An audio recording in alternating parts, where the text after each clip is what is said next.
لله رب العالمين، والصلاة والسلام على سيد المرسلين وعلى آله وصحبه أجمعين ومن تبعهم بإحسان إلى يوم الدين. أما بعد، فقد قال الله تبارك وتعالى في القرآن المجيد والفرقان الحميد: أعوذ بالله من الشيطان الرجيم، بسم الله الرحمن الرحيم. يا أيها الناس إنا خلقناكم من ذكر وأنثى وجعلناكم شعوبا وقبائل لتعارفوا إن أكرمكم عند الله أتقاكم إن الله عليم خبير. صدق الله العظيم.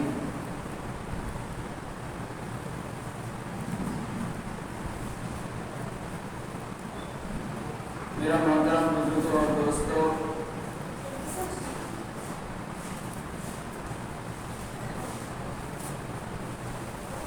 اللہ جل جلالہ وعم نوالہ کا بہت ہی بڑا احسان اور فضل و کرم ہے کہ اللہ تبارک و تعالی نے ہمیں اور آپ کو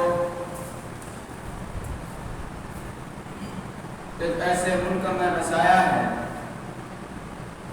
جو کہ آزاد ہے، کسی کا غلام نہیں ہے،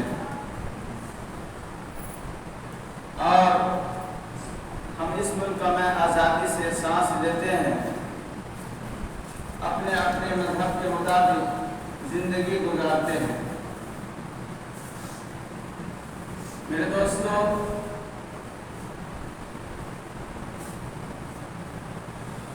ابھی 2-4 دن قبل 15 اگست کا دن گزرا ہے، جس کو ہم لوگ یوم آزادی کہتے ہیں، اور الحمدللہ بڑے ہی دھوم دھام سے منایا بھی جاتا ہے، شان و شوکت سے منایا جاتا ہے، ترنگا جھنڈا پھہرایا جاتا ہے، دیش کی محبت کے ترانے گنگنائے جاتے ہیں، اور طرح طرح سے خوشیوں کا اظہار کیا جاتا ہے،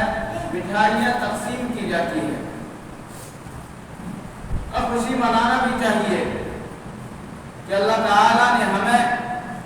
انگریز جیسی چال باز قوم سے نجات دلایا اور ہمارے ہندوستان کو آزاد کرایا۔ اس میں خوشی کا بھی اظہار کرنا چاہیے، جم کر کے خوشی کا اظہار کرنا چاہیے، بڑھ چڑھ کر کے اس میں حصہ لینا چاہیے۔ لیکن میرے دوستوں، یہ افسوس کی بات ہے، اور بڑے ہی افسوس کے ساتھ یہ کہنا پڑتا ہے کہ تحریک آزادی، ہندوستان کی آزادی کے سلسلے میں ہم نے، ہمارے اسلاف نے، ہمارے بزرگوں نے کیا کردار نبھایا ہے، کیا قربانیاں پیش کی ہے، ہمیں بھلانے کی کوشش کی گئی اور خود ہم بھی بھولتے چلے گئے۔ آج اگر جنگ آزادی کے سلسلے میں بیان کیا جاتا ہے یا علماء کرام اپنے اسلاف کا کردار کو بیان کرتے ہیں تو ہمیں ایک اچنبھا سا محسوس ہوتا ہے، ہمیں ایک عجیبہ لگتا ہے کہ کبھی ہم سنے ہی نہیں، یہ کہاں سے بات نہیں آ رہی۔ حالانکہ یاد رکھیے، یہ آزاد ملک جس میں ہم آزادی سے سانس لے رہے ہیں، 1-2 دن نہیں، سال 2 سال نہیں، بلکہ تقریباً 200 سال جدوجہد اور سینگیں پہن کے بعد ہمیں یہ آزادی کی نعمت حاصل ہوئی۔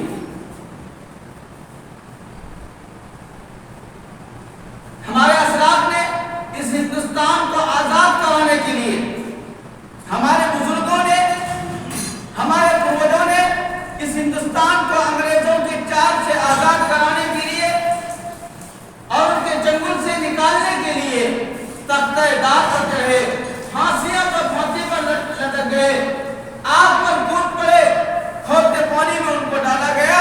نہ جانے کتنی ہی صعوبتیں خیر و بد کی مصیبتیں برداشت کی ہے، تب یہ ہندوستان آزاد ہوا ہے۔ ایک دو جان کی قربانی سے نہیں، 100-200 جان کو قربان کرنے سے نہیں، 1000-2000 نہیں، بلکہ ہزاروں اور 10,000 لاکھوں جان کو قربان کرنے کے بعد، 1,00,000 جان کو قربان کرنے کے بعد، اور کئی مدتوں تک 200 سال تقریباً انگریزوں سے نبرد آزما رہے مسلمان، اور علماء کرام ان سے لڑتے رہے، آنکھ پر آنکھ ڈال کر کے باتیں کرتے رہے۔ اگر سولی پر چڑھنے کی ضرورت پیش آئی تو سولی پر چڑھ گئے، آگ پر کودنے کی ضرورت آئی تو آگ پر کود گئے، میدان جنگ میں جانے کی ضرورت پڑی تو میدان جنگ میں چلے گئے، تحریر کی ضرورت پڑی تو لکھ ڈالے، خطابت کی ضرورت پڑی تو خطابت کر ڈالے، فتویٰ کی ضرورت پڑی تو فتویٰ دے دیے۔ تب اس کے بعد ہمارا یہ ملک آزاد ہوا۔ لیکن بڑے افسوس کی بات ہے کہ ہمیں پتہ نہیں ہے اور ہم نہ جاننے کی کوشش کرتے ہیں۔ یاد رکھیے، جو قوم ماضی سے کب جاتی ہے اس کا مستقبل تابناک کبھی نہیں ہو سکتا ہے، اس کا مستقبل کبھی بھی تابناک نہیں ہو سکتا ہے جو اپنے ماضی کے اسلاف کے کردار کو بھلا دے۔ میں سوچتا ہوں کہ آج میں آپ حضرات کے سامنے اسی جنگ آزادی کے متعلق کچھ باتیں آپ حضرات کے سامنے رکھوں اور آپ سمجھیں اور جانیں، چونکہ ہم اپنے اسلاف اور اپنے سرماؤں کا اور اپنے بزرگوں کے افعال اور ان کے کردار کو تاریخ آزادی میں جو حصہ لیا ہے اس کو ہم نہ بیان کریں گے تو کون بیان کرے گا؟ ہم نہ جانیں گے تو کون جانے گا؟ ہمیں جاننا ہے، ہمیں بیان کرنا ہے، ہمیں سننا ہے، اور آگے اس کے لیے ہمارے اسلاف نے جو قربانی پیش کی ہے آگے اس کے لیے لائے عمل تیار کریں، اور یہ یاد رکھیں اور سب کو یاد کرائیں کہ ہمارے اسلاف نے ہندوستان کے لیے جیسی قربانی دی ہے، مستقبل میں حال میں ویسی قربانی کی ضرورت پیش آئے تو ہم بھی اپنے ملک کے لیے ویسی قربانی دینے کے لیے انشاءاللہ تیار ہیں۔ عام طور پر لوگ یہ کہتے ہیں کہ ہندوستان کی آزادی سن 1857 سے ہوئی ہے، سن 1857 سے ہندوستان کی آزادی کا آغاز ہوا ہے۔ یہ جان بوجھ کر کے عام کیا گیا ہے، یہ غلط فہمی جان بوجھ کر کے پیدا کی گئی ہے تاکہ اس سے 100 سال پہلے کی جو تاریخ ہے مسلمانوں نے جو اس کے لیے جدوجہد کیا ہے، جو شہیدیت پہن کی ہے، جو کوششیں کی ہیں، اس کو بھلا دیا جائے۔ انگریز اس ہندوستان میں 1601 میں تجارت کے وجہ سے سب سے پہلے آیا، پھر 1612 میں جہانگیر بادشاہ کے زمانے میں انہوں نے گجرات کے اندر اپنے تجارت کی مرکز بنایا، تجارت کی کمپنی بنایا، اور آہستہ آہستہ پورے ہندوستان میں بڑے بڑے شہروں میں ان کی شاخیں کھل گئی۔ اور یاد رکھیے، عالمگیر رحمت اللہ علیہ اس بادشاہ کے زمانے تک انگریزوں کا مقصد صرف تجارت کرنا تھا، صرف صنعت کرنا تھا، کاروبار کو بڑھانا تھا، لیکن حضرت عالمگیر رحمت اللہ علیہ کے انتقال کے بعد مغلیہ بادشاہوں کا آپسی اختلاف، آپسی رشاکشی اور مسلمان بادشاہ، ہندوستان کے بادشاہ آپس میں لڑتے پھرتے رہے، جس کے نتیجے میں یہ 4 بار انگریز، یہ عیار مکار انگریز، جن کی نگاہ اس ہندوستان سونے جیسے ہندوستان پر پڑ گئی اور یہاں کے سونوں کو لوٹنے کی انہوں نے کوشش کرنا شروع کر دی۔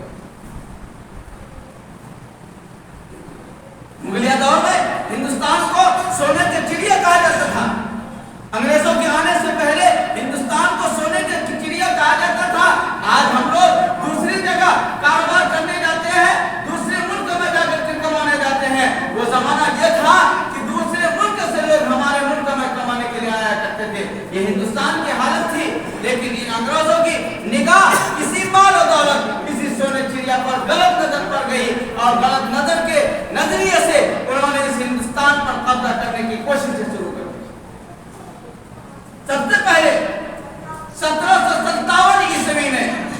نے کہا کہ لوگ عام طور پر 1857 کہتے ہیں، لیکن اس سے تقریباً 100 سال پہلے 1757 عیسوی میں نواب سراج الدولہ جو بنگال کے